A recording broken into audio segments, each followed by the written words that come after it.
Hello, Steve Arts 89. Well, this is kind of interesting. Batgirl is getting funeral screenings. What's a funeral screening?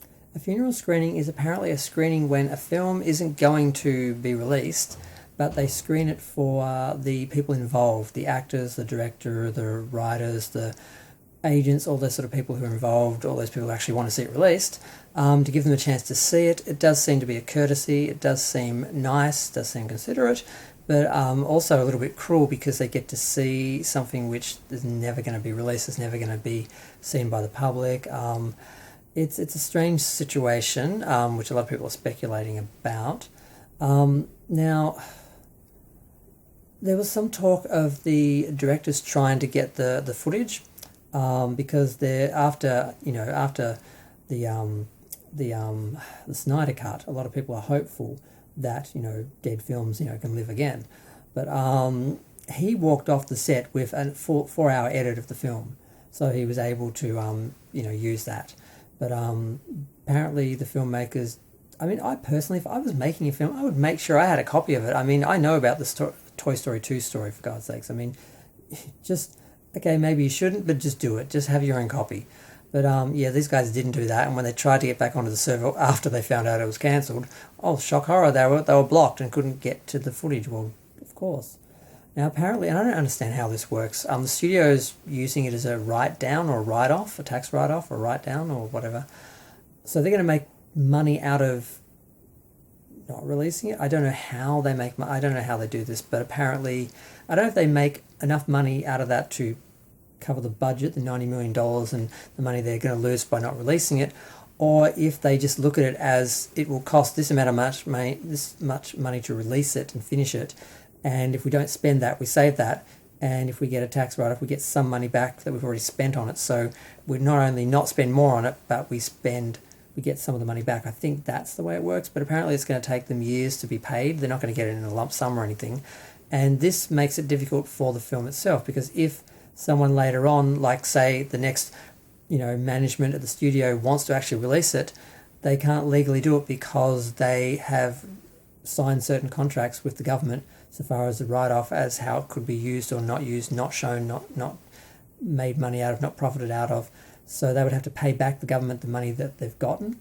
So it just makes it very complicated and a mess, and it sounds like we're never going to see this film, and I think that's wrong. Film is art. It should be seen. Even if some deem it not to be good, which seems to be all the right-wing critics who just assume it's going to be woke and should never be seen and it's going to be trash, but no one actually knows if it's any good or not. There's rumours of test screenings, but there's always rumours of test screenings, and they always go whatever way the person who's actually writing the article thinks. If they're right-wing, they go by that. If they're left-wing, they go by that. So I think it's really unfair that it doesn't get seen. I think it's wrong. It's just a crime against art and cinema to hide a film, bury a film, put it in a vault.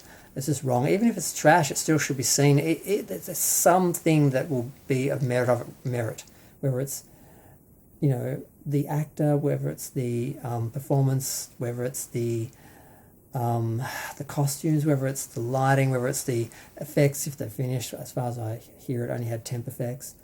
It's just wrong. It should be finished. It's just wrong.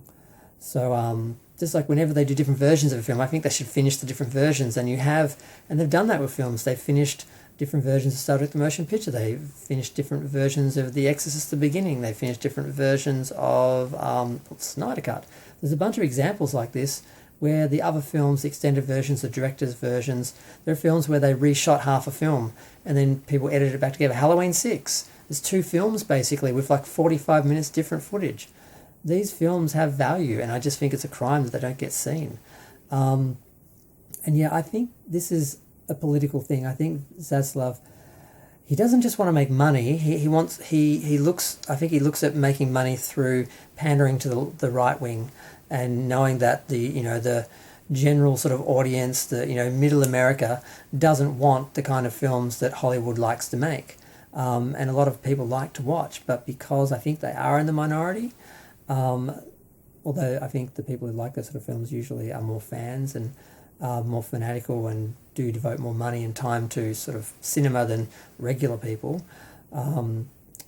yeah, I just think that's what he's thinking of. That's what he's looking at, and he's caring more about making money out of the easy, just pandering to the general audience, dumbing it down, doing a lot of reality shows with just rather than more intellectual scripted shows which have artistic and social merit. He's just going to go for mindless reality shows like The Bachelor and stuff like that because that's what mindless people watch. And it's just a tragedy.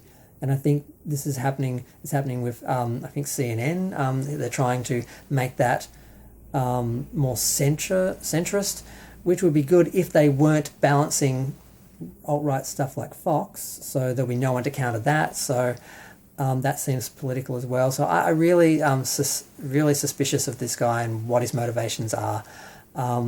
Might just be to make money, but to make it through how, pandering to who. We'll see. I'm going to go.